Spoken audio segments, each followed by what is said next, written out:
Hi friends, welcome back to my channel Banerjee मंत्रा।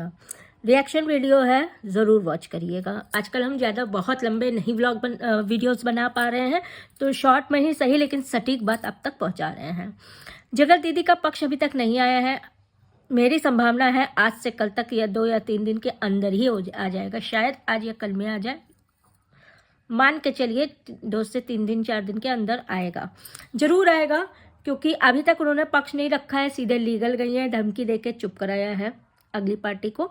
फिलहाल उनका पक्ष यही आएगा कि पूरी तरह से वो मनीषा को गलत साबित करने में लगेंगी कि मनीषा गलत है, मनीषा ये है, मनीषा ने ये किया है, मनीषा ने वो किया है, सचिन ने कैरेक्टर पे हमला किया है, सचिन ने नियम तोड़ा है इलीगल है चैट्स दिखाना। अब ये सब चीज़ें आएंगी और मैं तो मूव ऑन कर चुकी थी। मेरा पास्ट था, जो कि कुछ उसके सपोर्टर्स इस चीज़ को साबित कर रहे हैं कि वो पास्ट था। आप ये बताइए, पास्ट एक समय पे 2 को डेट करना, तो पास्ट कौन सा था? अगर ये पास्ट था तो सुमित भी पास्ट ही होंगे, क्योंकि सुमित तो उससे पहले से है। ये 1.5 साल से हैं, वो 2.5 साल से हैं। तो पास्ट था, कोई पास्ट नहीं था। दोनों ही प्रेजेंट में साथ में चल रहे थे।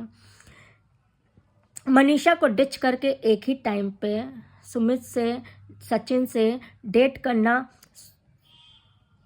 सचिन के साथ मिलना, और सचिन ने जैसा कि बताया कि बहुत आगे तक बढ़ जाना, ये सब चीज़ें एक साथ हो रही थी। और इसको पास्ट का नाम देना हमें नहीं लगता कि वैल्यूएबल है, यानी कि इसको जस्टिफाई करता है। और मेरा मानना है कि मनीषा का जो इंस्टाग्राम अकाउंट है वो भी सचिन ने ही डिलीट किया होगा। पूछिए क्यों?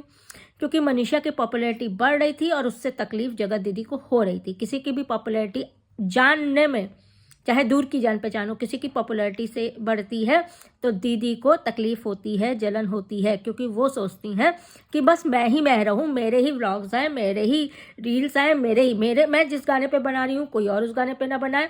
इस तरह की चीज़ें जगत दीदी के सिर पे सवार रहती हैं। तो अब देखिएगा, जो भी आएगा पक्ष वो इसी तरह का आएगा। 100% ये गलत, 100% वो सही, या ज़्यादा से ज़्यादा ये माफ़ी मांग के ये किया जाएगा कि मैं तो मूव ऑन कर चुकी थी, मुझे तो इन लोगों ने फंसाया था, सचिन ने फंसाया था, मैं तो मूव ऑन कर चुकी थी। आप सिर्फ ये बता दीजिए, सगाई करने के बाद भी अगर कोई जान और बेबी करे और मिस यू, लव यू, पता नहीं क्या क्या गंदगी करे, तो वो मूव ऑन कहाँ से कर चुका था? वो उसका पास्ट कैसे था? अब ये भी नहीं है कि ब्लैकमेल करके ज़बरदस्ती ये लिखवाया जा रहा हो, ये भी नहीं है। तो गलत कैसे साबित किया जाएगा? कौन सी प्लानिंग की जा रही है, कितने इससे बैठ के प्लानिंग की जा रही है, कौन से प्रूफ्स बनवाए जा रहे हैं, रखे जा रहे हैं, ये तो सब आपके सामने अभी आना बाकी है। देखते रहिए, अभी ये मैटर ख़त्म नहीं हुआ है और कुछ लोग हैं ख़त्म होने देने भी नहीं रहे हैं। सचिन आगे बढ़ गया है, सचिन अपने नॉर्मल ब्लॉग्स लाने की कोशिश कर रहा है, अगला ब्लॉग नहीं ला रहा है, लेकिन फिर भी बाकी देखिए क्या होता है।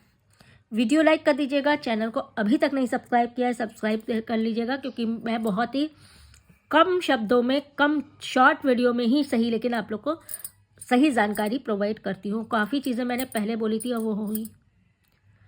मिलते हैं आपसे।